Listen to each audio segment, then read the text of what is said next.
Hi, my name is Robert Mansour and I'm broadcasting to you this brief video today from my home office in Los Angeles, California. One of my areas of practice is personal injury, and I wanted to spend today's brief video talking to you about Aunt Sally. Aunt Sally got $40,000 on her case many years ago. And this is the problem that I sometimes have. Clients walk in and they compare their case to their Aunt Sally or to their cousin Bill or to their friend Jose or whatever the case may be. And they say, well, I don't understand. Why is my case worth this? Or why are you concerned about this when my Aunt Sally or my Uncle Bill got $40,000, $60,000, $25,000, whatever the case may be?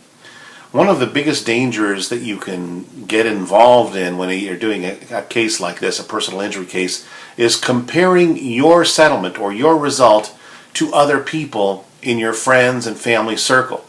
The reason is that they might not live in the same region as you do. Their accident may have been more severe than yours. Their accident occurred in a different time. Frankly, as I record this video, insurance companies don't like to part with their money. They used to part with their money a few years ago a little bit more readily. Now, not so much. In these economic times, everybody is watching their bottom line, including the insurance companies. So while it might have been worth X 10 years ago, not so much today.